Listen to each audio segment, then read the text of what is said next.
Hello guys, welcome to my channel Technical Education. I hope you all are fine. My name is Avishek Dutta and today I am going to teach you on Swinburnes test, which is a part of the DC machine. So if you didn't subscribe my channel till yet, so please subscribe my channel and press the bell icon for regular updates. So let's start with this topic.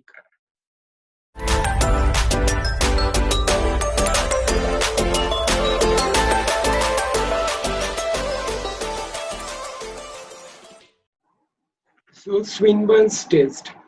So what is Swinburne test?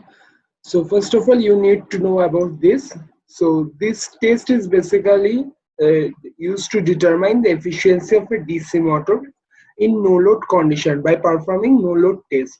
So what is efficiency? The efficiency of a machine indicates how well its input energy is converted to useful output energy or work. Means how much input energy you are giving for converting it into useful output energy. So this test, the first point is this test is used to determine the efficiency of a DC motor without loading the machine, or in other words, we can predetermine the efficiency at any load by performing only no load test. Okay, so this test is basically performed in no load condition, okay, to determine the efficiency. So this is the circuit, this is the starter of the machine, and this is the current I naught, okay, no load current, and this is the supply voltage, okay, this is the supply voltage, and this is the armature current, okay, and this is a field current, okay.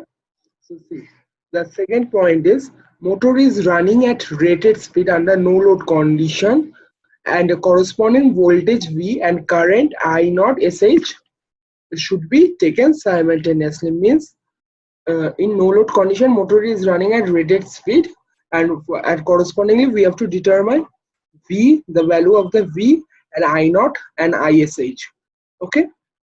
And the third point is it works by finding the no load losses experimentally and estimating additional losses from the rated motor data. As I told you that this test is performed in no load condition, okay, and also additional and from here additional losses should be estimated from the rated motor data, okay.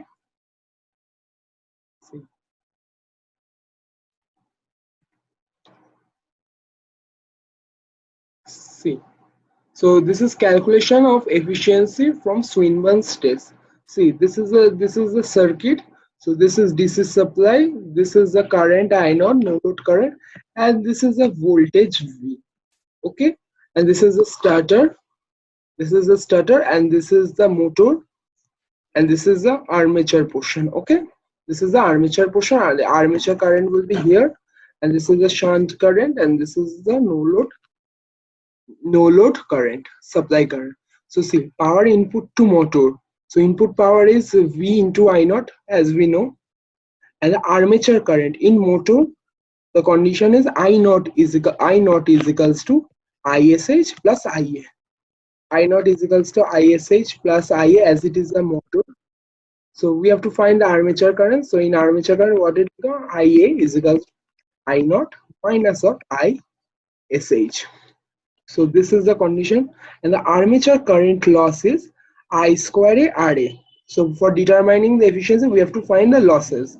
So armature current loss is, it will be copper loss. So armature copper losses I square A RA, and field copper losses I square SH RSH. Okay, this is the field current, so field copper, and the constant loss is V I naught minus of I square. Constant loss means iron loss. So we have to find iron loss, means input current. We have to subtract the copper losses. These are the copper losses. One is the armature copper loss, and another one is the field copper loss. So we have to subtract it from the input power. Okay.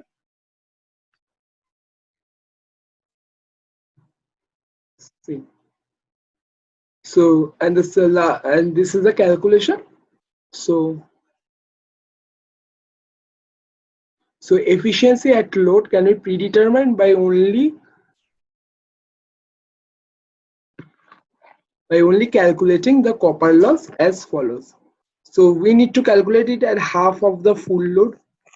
So if the load, if suppose the load current is IL, so half of the full load means IL by 2. Okay, full load FL. I of FL is a full load current, so half means IFL by 2. So as a formula of the efficiency is, this is the efficiency formula. Efficiency. P out by P in into 100. So we have to calculate in percentage. That's why we multiply 100. So P out means P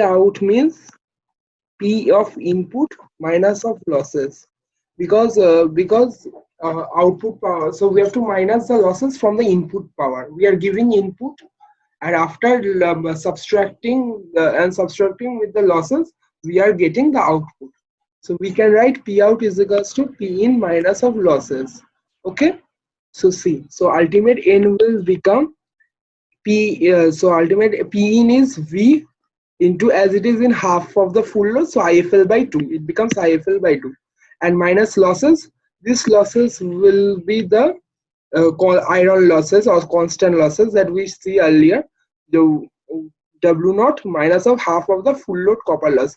Full load copper loss means this full load copper loss will be the armature loss, and the core losses. Okay, armature loss and the shunt losses.